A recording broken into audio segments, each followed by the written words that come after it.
chuting le kalhagau za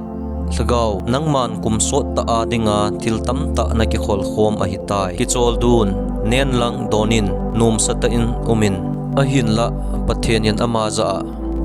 volung thimbei tu za na hi na hin na nanga kuna kilado ding a hitai na til khol khom chengsi chu poya hitan tem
hi ahi vanuya wa ahungin ahi wangin achon nau phatlo zin mi hon wa sangin muthim adei zovin ahi nang ho duhan lahi un pathen chu nelpi dan ahi poi azi ihamiti le mihimin aman atutu chu a ating ahi upi gidan niteng chule pathian anga chun miti ho zo si alin aneu adin kamun chu zo win lekha bu phabe phat aphangui chu in hin na lekha bu atiwin achum khat zong aphangun ahi chu in chu chi lekha bu ki sun dong zui chun miti ho chu ama thil bol dong zui chin kathu atan ta win ahi pakai ai ti chan chu wangam malu ding ahi poi koi hile wana kapa lunglam bol pa bo chu lu ding ahi hini chule mi tamta in kaza pakai ke hon nang mamina thu ka sei lo vuham chule nang mamina thilha ka no do lo vuham chule nang mamina bol mo kidang ka bol lo vuham tia asei dingo ahi hiting chule keiman amoho chu phung ta a ka sei pi a keiman nang ho imati chanin ka he kha pove wo chon sit bol te ho akoma konin chi mangun ka ti ding ahi amoho chu tun sot kimlo talan mandinga chiwa mi chon pho chu kim lo tun sot hin na a chi ding a hiu ve in na lekha bu sunga amin ki hol do lo si chu meidil sunga chun ale lu ta ve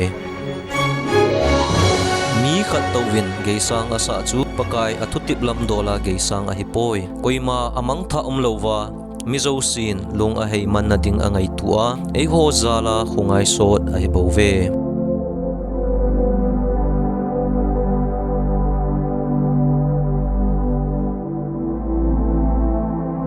ta bia ka sei pi na hi koi hi zong le chunga kuna tha pin kit lo chu koi man pathian gam amu thei poi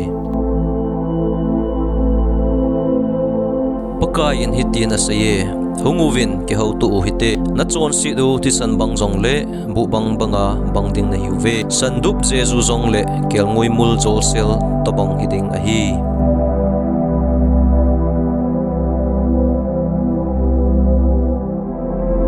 hizi chun koi hile krista a chu akisim tha hi alui cheng si chu mangama a hitai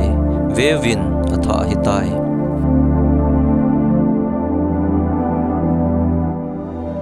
pakai mit mu a amit thing te thi chu manluta a hi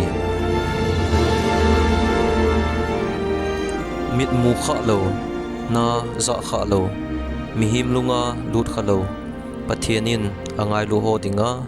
agut sa cheng si chu tin akisune ven keima kot kha bula ka dingin kot ka kiu zinge mi khat tawin ka ogen aza a kot a hona hi le keima ka sungla a ama chu an ka ne khom pi ding a hi chule ama chong keima an ai ne khom pi ali in khu hi be tale hoi lam zo na chi ding ka hi ya sa bang za na ka gel chun